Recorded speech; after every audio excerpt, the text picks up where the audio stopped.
Hi நண்பர்களே, உங்களை அன்புடன் வரவேற்பது சேவல் மரபுக்கலை. நண்பர்களே, நம்ம இன்றைக்கி இந்த வீடியோவில் எதை பற்றி பார்க்க போகிறோம் அப்படின்னா, இப்போ மாடு கட்டுற கட்டுத்தரையை எப்படி சுத்தம் பண்ணலாம். கட்டுத்தரை சுத்தமாக இருந்துச்சு அப்படின்னாலே நமக்கு மாட்டுக்கு இந்த காலில் வர புண்ணு, ஈ, கொசு இது எல்லாத்தையுமே பாதி தவிர்த்துடலாம் நண்பர்களே.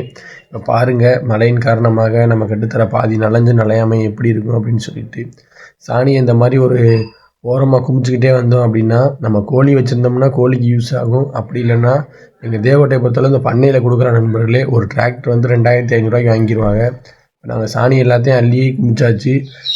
எதனால் தனியாக இருக்குது அப்படின்னா, இந்த மாட்டு மூத்திரமும் சரி அதுவும் மண்ணோட கலந்து கோழி ரொம்ப போட்டு பறிக்கிறனால குழியாக இருக்குது நண்பர்களே. நம்ம என்ன பண்ணிகிட்ருக்கோம் அப்படின்னா, ஆற்று மணல் மட்டும் தூவிட்டுருக்கோம். இப்போ ஆற்று மணலோட பீச்சிங் பவுட்ரு கலந்து தூவலாம், இல்லை சுண்ணாம்பு கலந்து தூவலாம். இந்த மாதிரி தூவினோம் அப்படின்னா வேறு கிருமியெல்லாம் செத்து போகும், நோய் எதுவும் வராது. அது மட்டும் இல்லாமல் நம்ம கொசு வராது. இந்த மாதிரி இருக்கும் நண்பர்களே. நம்ம இப்போ தான் பண்ணிகிட்ருக்கோம். இந்த வீடியோ கடைசியில் நீங்கள் பாருங்கள், இடம் எப்படி மாறுது, முன்னாடி இருந்த இடம் எப்படி இருக்குது, இப்போ எப்படி இருக்குது அப்படின்னு சொல்லிட்டு நீங்கள் வீடியோ பாருங்கள். நம்ம கண்டெல்லாம் வெளியில் மேய போயிருக்கு நண்பர்களே. அந்த டயத்தில் நம்ம காலையிலே க்ளீன் பண்ணிட்டோம் அப்படின்னா கரெக்டாக இருக்கும் நண்பர்களே. கரெக்டாக மாடு திறந்து விடுறதுக்கு அரை மணி நேரத்துக்கு முன்னாடி நீங்கள் சாணியெல்லாம் அள்ளிட்டியே அப்படின்னா அப்புறம் எப்போ திறந்தாலும் ஒரு பிரச்சனையும் இல்லை. எதனால அப்படின்னா, நம்ம வந்து நாட்டு மாடு தான் வச்சுருக்கோம். நாட்டு மாடு சாணத்துக்கு உடனே வண்டுலாம் வந்துடும், ஒரு பிரச்சனையும் இல்லை. அதுக்குன்னு அப்படியே கிடந்துச்சு அப்படின்னா மாடு ரொம்ப உழப்பி நண்பர்களே.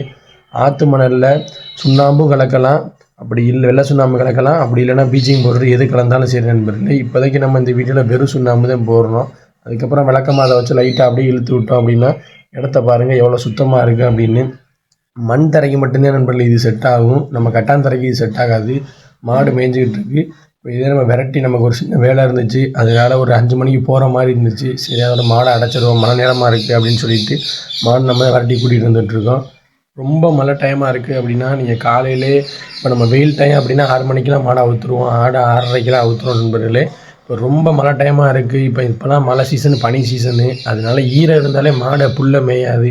அதனால நீங்கள் 9:30 திறக்கலாம் நண்பர்களே, ஒன்றும் தப்பு கிடையாது.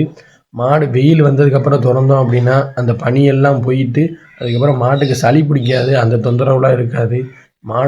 இப்போ நம்ம மாடை உள்ளே விரட்டி மாடை நம்ம என்ன பண்ணுவோம் அப்படின்னா, இப்போ நம்மகிட்ட 5 கண்டு தான் இருக்குது. நிறையா கண்டு இருந்துச்சு அப்படின்னா நம்ம கட்டாமல் சும்மா உள்ளே அப்படியே அந்த ஒரு வேலி மாதிரி போட்டு அதுக்குள்ளே விட்டு அடைச்சிடலாம். இப்போ நம்மகிட்ட 5 கண்டு தான் இருக்குது. அப்படிங்கிறதுனால நம்ம எல்லா கண்டையும் கட்டி தான் நண்பர்களே காலையில் அவுக்குறது. அதான் நண்பர்களே, கட்டுத்தரையை எப்படி சுத்தமாக வச்சுக்கிறலாம் அப்படின்னு சொல்லிட்டு நண்பர்களே பராமரிப்பு பற்றி இந்த வீடியோ போட்டோம். வீடியோ பயனுள்ளதாக நினைக்கிறோம். சீக்கிரம் வேறு வீடியோவில் சந்திப்போம் நண்பர்களே.